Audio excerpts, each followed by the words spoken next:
Cornell William Brooks is Hauser Professor of the Practice of Nonprofit Organizations and Professor of the Practice of Public Leadership and Social Justice at the Harvard Kennedy School. He is also Director of the William Monroe Trotter Collaborative for Social Justice at the school's Center for Public Leadership and Visiting Professor of the Practice of Prophetic Religion and Public Leadership at Harvard Divinity School. Brooks is the former president and CEO of the National Association for the Advancement of Colored People, NAACP, from 2014 to 2017, a civil rights attorney and an ordained minister. Brooks was most recently visiting professor of social ethics, law, and justice movements at Boston University's School of Law and School of Theology. He was a visiting fellow and director of the Campaign and Advocacy Program at the Kennedy School's Institute of Politics in 2017. Among the many demonstrations from Ferguson to Flint during his tenure, he conceived and led America's Journey for Justice March from Selma, Alabama to Washington, D.C., over 40 days and 1,000 miles. Brooks holds a JD from Yale Law School, where he was a senior editor of the Yale Law Journal and member of the Yale Law and Policy Review, and a Master of Divinity from Boston University School of Theology, where he was a Martin Luther King Jr. Scholar. Please welcome Professor Cornell Brooks.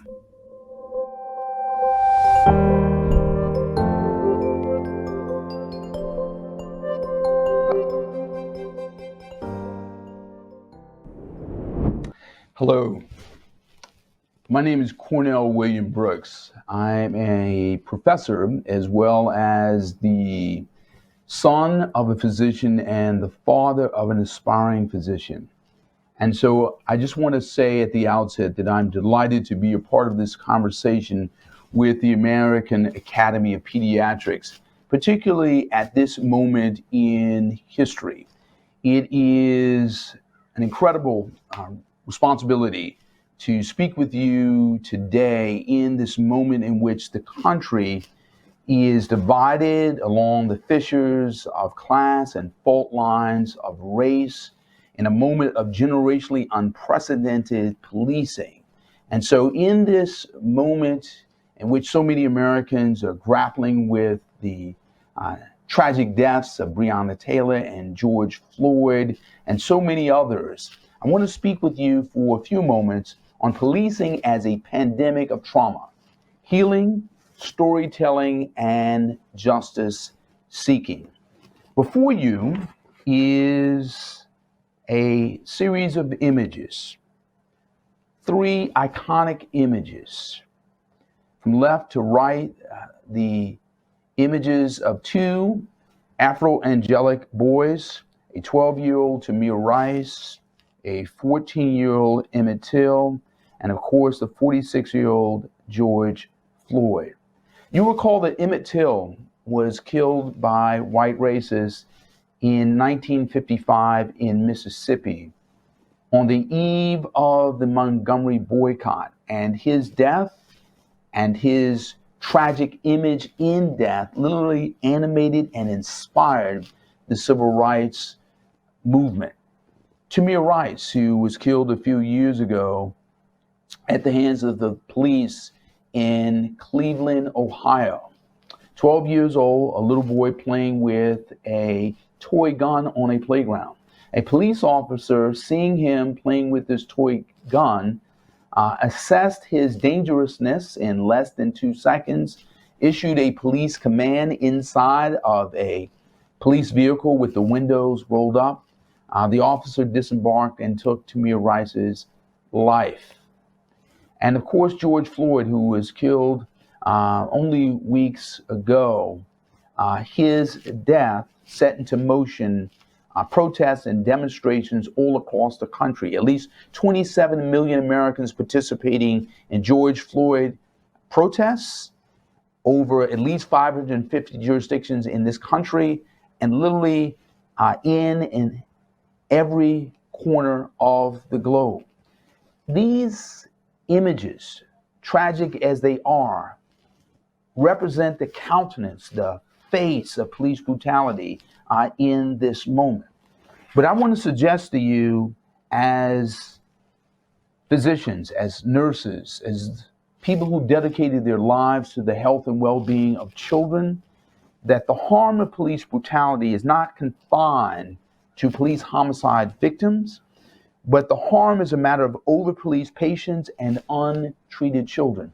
Why? Because we have in this country children who are literally eavesdropping, who are watching over our shoulder as we grapple with this matter of police brutality, over policing in our communities. And as they're watching, as they're seeing, as they're listening, they are being traumatized by the experience. The research shows us that as a consequence of police brutality, police homicide, police violence in our communities, that children witnessing, seeing, hearing of these crimes, that their grades decrease, that they're more likely to experience emotional disturbances, and that this harm is visited upon primarily Black and brown children, that is to say African American and Hispanic children. We know that because of this trauma, school attendance declines, college enrollment declines. We understand profoundly that police brutality has an impact on your patients who are over policed, and beyond the patients who are immediately in front of you, there is a sea, literally a sea of millions of untreated, unattended children. And this trauma is reflected in the tremor of their voices, the trepidation, the apprehension, the fear that can be discerned and diagnosed, if you will, in their spirits. When you listen to their words, it reflects the degree of trauma. When a child says, sometimes I think to myself that I probably look suspicious, but I shouldn't think like that because I'm a human being. When a child says, it's hard to be around here sometimes, and here referring to home. But I want to suggest to you, as physicians, as nurses, as healthcare professionals, as the profession, the vocation dedicated to pediatrics, that you are uniquely qualified, circumstantially and historically called in this moment to respond to this tragedy and trauma of police brutality as visited upon our children. Why? Because you have been entrusted with America's trust and credibility, quite literally. When we think of public officials, the range of vocations and professions, the public official most trusted by Americans are medical professionals. 74% of Americans say that they have a mostly positive view of physicians, as opposed to only 35% for elected officials, 47% for members of the media.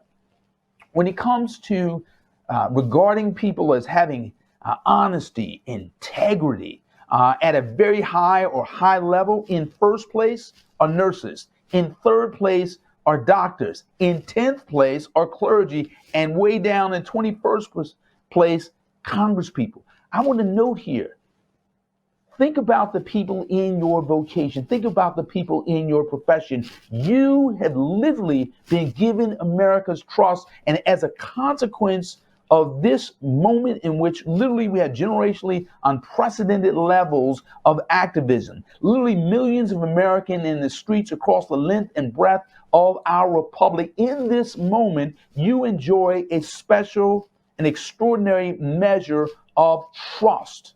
And so as a consequence, I would argue, as a professor of advocacy at the Harvard Kennedy School, that literally history and circumstance call upon you to speak to this moment with a voice that is distinctive as a measure of expertise and unique as a measure of trust and credibility. And so I want to ask that you take a metaphor, if you will, in terms of how you might be engaged in public discourse, public debate around policing. And that metaphor would be grand rounds. You as medical professionals understand all too well that grand rounds are those occasions where physicians and healthcare professionals across a discipline, across specialty, gather together as teams to diagnose and assess the prognosis of a patient. May I suggest to you at this moment, at this time in which the country is literally reeling with injustice, grappling with these twin pandemics of COVID-19 and police brutality, that you conduct a grand round as storytelling and justice seeking, which is to say that you speak to the prognosis of America's children with respect to police brutality and police misconduct and policing trauma, and that you speak to the well-being of America's children in terms of storytelling and justice seeking. So if you can imagine assembling by discipline, across specialty, across different areas and areas of expertise in terms of pediatrics, to tell stories about America's children that can transform, determine, alter the trajectory of public policy when it comes to children. So note this, that when it comes to children in this country, we have perfect and imperfect victims. Some children we deem to be sufficiently perfect that we can have sympathy and we can have empathy for them. And other children are deemed to be so imperfect we can't have sympathy or empathy for them. Michael Brown, who was killed in Ferguson, was a teenager, a recent high school graduate. He lost his life at the hands of police brutality in an over-policed, over-surveilled community. But within days of his death, there was a post-mortem character assassination, which is to say, instead of focusing on his death, instead of focusing on police brutality, we focus on the fact that he smoked marijuana, that he had troubles as a young man, though he came from a loving family and lived in a community in which he was loved and often protected. He was deemed to be too imperfect for empathy. But here's what we know. Your profession has this ability to bring science and research to the table in ways that help us better understand children. You recall that when pediatricians, when neuroscientists informed the Supreme Court through an amicus brief that the minds of children, the brains of children are not like those of adults, literally less mature, and as a consequence, less morally culpable. When that research, when that neuroscience was brought forward, the Supreme Court held unconstitutional, unlawful, immoral, if you will, the death penalty as applied to children. Not only that, they held as unlawful, unconstitutional, immoral, if you will, the application of life without parole for children as a consequence of literally healthcare professionals telling a story beyond the confines of their profession in the courts, in the arena of public discourse and debate. You as pediatricians, as physicians, as nurses, as healthcare professionals have the ability to cast doubt on things that people believe to be true and give them conviction with respect to things we know to be true as a consequence of data and our moral understanding. Last point here, you as healthcare professionals can engage in storytelling and justice seeking by literally expanding, diversifying the resources we bring to public policy, which is to say you can bring in science, that you can bring in data, that you can bring in healthcare professionals, more people, more experts, more voices that literally help us to see children in ways that allow us to respond to them, particularly in terms of policing, and in ways that allow us to appreciate the fact that things can, in fact, be done.